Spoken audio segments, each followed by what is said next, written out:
Thank you again for joining us and welcome to this edition of our GCC Leadership Series. In this edition, we want to explore a little bit of how the consulting world has changed, especially given the context of the evolution of the GCCs. And to talk more about it, I have with me Rohan Sachdev, who is the India consulting leader for EY India. Thank you, Rohan, for joining us today. You spent a considerable amount of time, especially in the last years, in the GCC ecosystem, especially on the FS side of the House of Financial Services. We ourselves have written reports. We hear a lot of reports on how the market is constantly expanding and growing, and there's a significant growth trajectory in the coming years.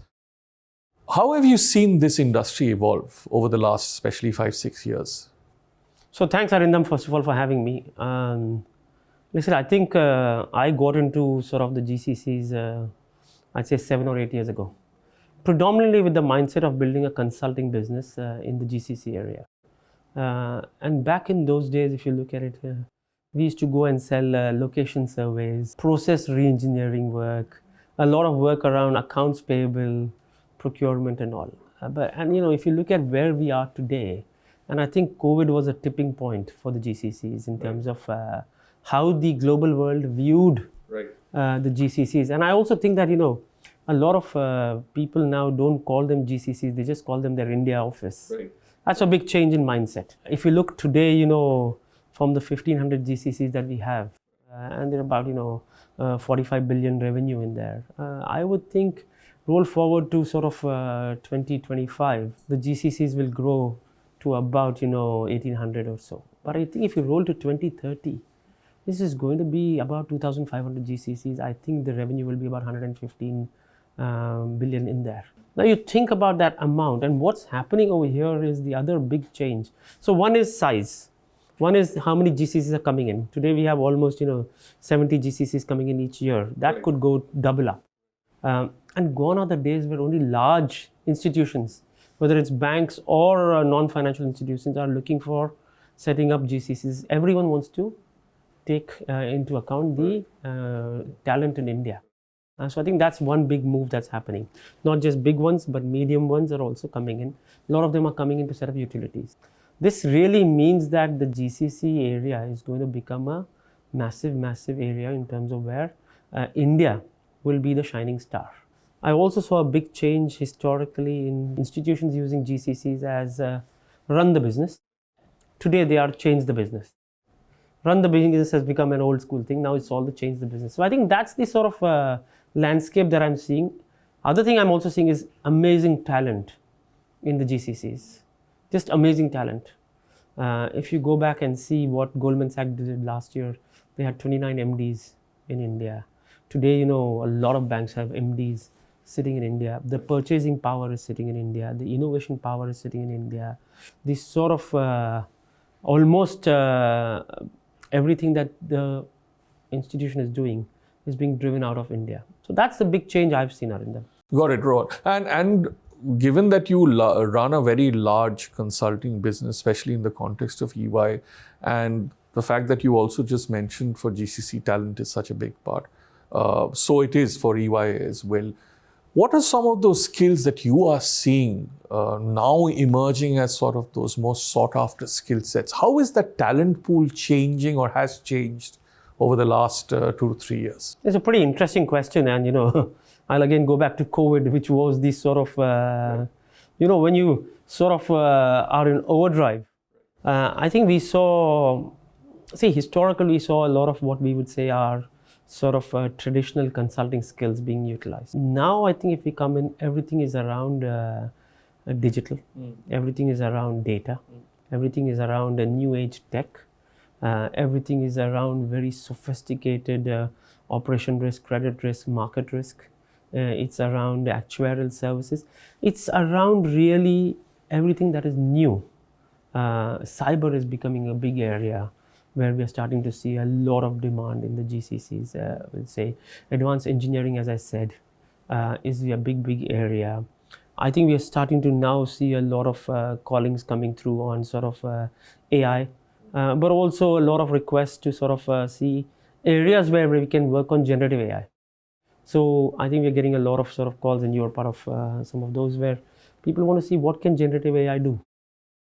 Customer onboarding, customer servicing, where can generative AI become? So I would say it's the new age areas that are really attracting a lot of work that the GCCs are looking for. And similarly, that relates to the talent that we are sort of recruiting and grooming for that purpose. Excellent.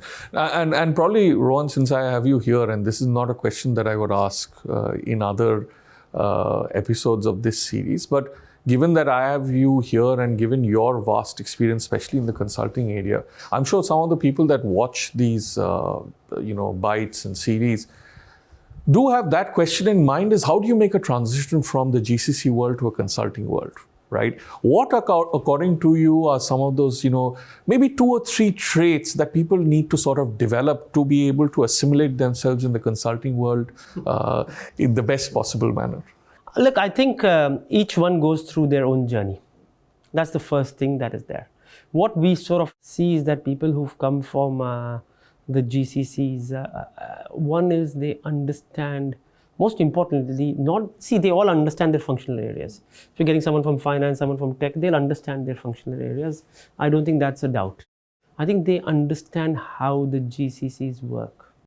What's their working pattern? How do they sort of build out? How does that whole ecosystem work in connect with the head office? So I think that's one very important thing. So a lot of them sort of when they come in are extremely good in terms of either building out a competency or also building out an account. They're really, really good. 2, 3 things that they need to sort of watch for or look at is, I would say one is, I think patience when you come in. It's all not going to happen on day one. We are a large organization, so it takes some time and patience to understand how we operate. Second is sort of bringing value to the table that the rest of us might not be able to bring. I think is very important so that we appreciate what is happening.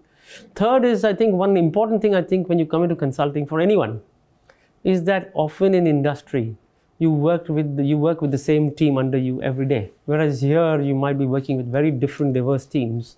And the peer group is much broader. So I think just acclimatizing yourself to that sort of mindset is also very, very important as people come in. But we've had some great success. You are one of them. We've had great success of people who come in from very senior roles and operate with us in the GCC area. Perfect. So maybe just one final question, Rohan, in terms of GCCs and where you see EY as a firm also developing.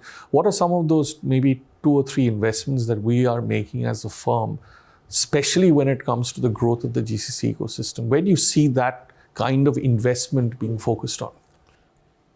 So first investment, I think, is in terms of how we are globally integrated. I think our first sort of most important agenda is that our client should get the experience of a global integrated firm.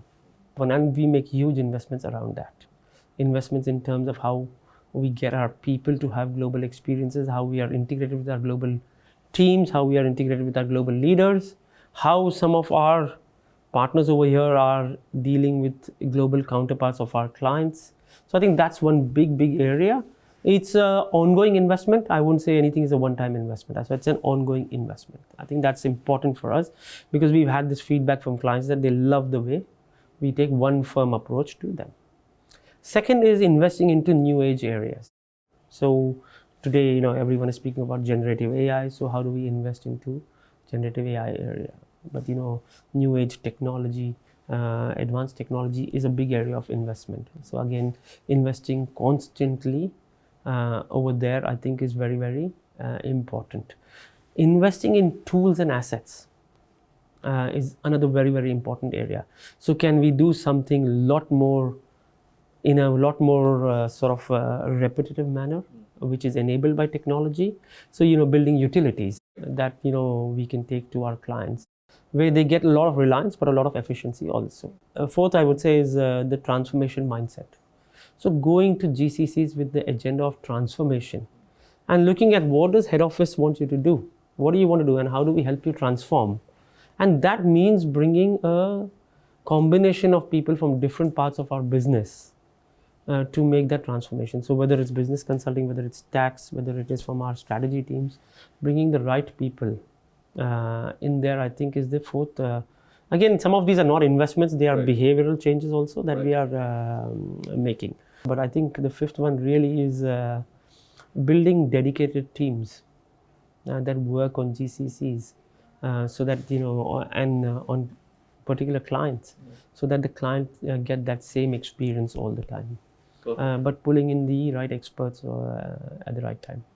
So I think, just to sum it up, you like some of the other folks that we have spoken to, you are equally bullish in terms of the growth that we are seeing in the GCC side. You believe that this growth will continue to sustain, and it's built on several things. I think you mentioned a lot about talent, you mentioned upskilling, you mentioned specific areas, and you mentioned this significant change that GCCs are seeing from being just a back office to now being much more of a front office.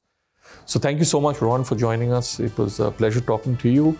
And to all of those watching, thank you again for joining us. We'll be back soon with the next episode in this series. Thank you.